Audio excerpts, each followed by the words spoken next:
And yeah, my life is great. I have plenty of time and plenty of work, and everything flows.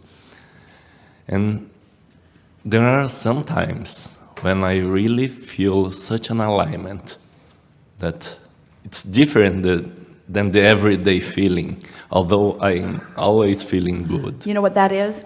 You've allowed, for whatever reason, enough momentum that you've really tuned in to the frequency and the flow of who you are. And in those moments, you are truly seeing the world through the eyes of who you really are. Yeah, and that's the feeling that I want to have all day, every day.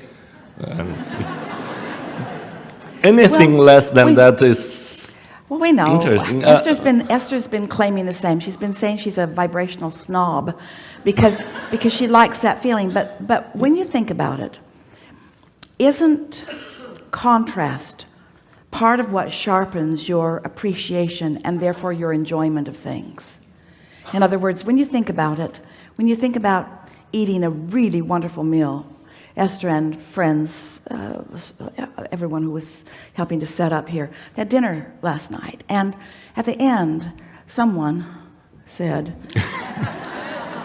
this was just delightful from beginning to end. His feeling of satisfaction was so pointed, and his degree of appreciation was so rich, and Esther was feeling the same thing. They all were. They'd had a really good time. They had a really wonderful meal. But if the waiter had come back around and said, all right, now what can I get you? Let's start again. Let's eat again. And then again. And then again. And then again. And then again. In other words, and we're not saying that you want to dip into despair, but there is nothing wrong with moving in that vibration of alignment from faster moving momentum to not so fast moving momentum. In other words, perspective is all a really good thing. Yeah, I guess I really like momentum. And so, and since it's getting better and better, I think that I want those high-flying momentos to get higher, so when it's not so high, it's still very high. But you know what's happening? The reason that we're having this conversation is because you're dipping from that high momentum, and that's why we're having this conversation, and you're trying to fix that. Uh-huh. Isn't that interesting?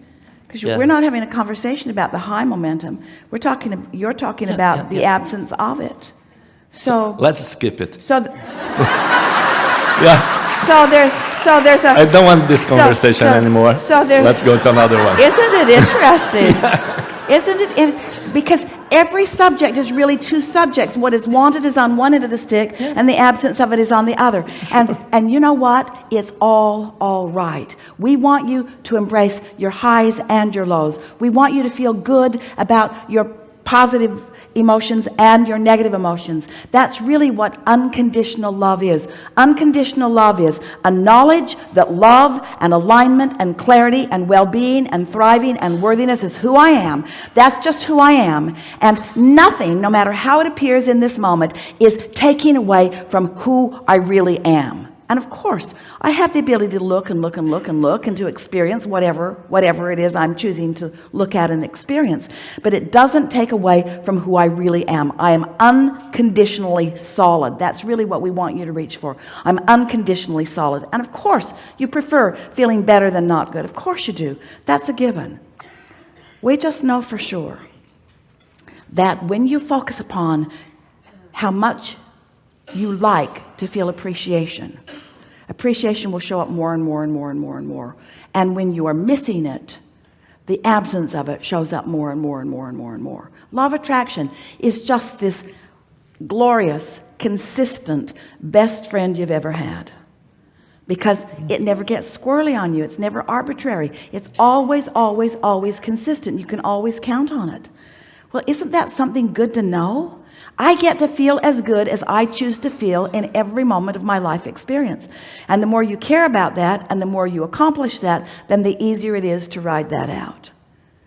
Esther woke up this morning. She was just feeling glorious. And she looked out, and the day is all misty. It feels like Thanksgiving. And then she thought, sometimes every other, or we have an open house following the event. But this time, when Esther thought about it, she thought, this isn't a good time for this. She could just feel that the weather wasn't going to hold. They usually hold it out at the property. It's an outside event. And so she just could feel that this didn't feel like the time for that. So she was all lined up with that.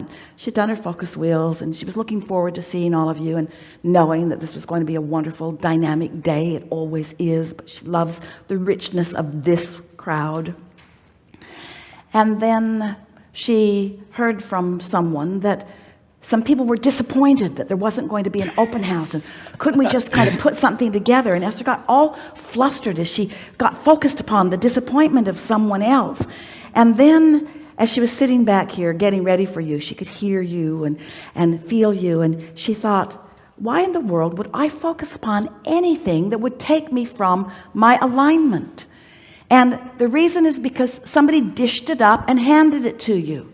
In other words, it's like you feel like you have a responsibility to take what people offer to you, but you don't. Your responsibility is to stay in alignment with who you are, no matter what. So we give this to you in a very specific way, because you cannot be a pleaser of others and a maintainer of your alignment at the same time. They don't go together, because what others think they need from you in order for them to be happy sometimes doesn't have any momentum going for you. Sometimes it's out of alignment with what your intentions are, you see. You have to be joyfully selfish. You can't be other than, I am. You can't be other than selfish. You can't be other than selfish, because you cannot perceive outside your perspective of self. But you have to just decide that how you feel matters a lot. And you have to have this sort of self-policy that says, I care so much about you that I'm not going to stand on my head to please you. I'm going to keep myself in alignment with who I am, so that I have plenty to give you. And once you get that figured out, then you're steady. Then you're steady. Oh, you'll have little blips. You'll have little things, little tuning points. But for the most part, you'll be tuned in, tapped in, turned on, just as you said you would, and just as you deserve to be. We think this is a really good time for a segment of refreshment.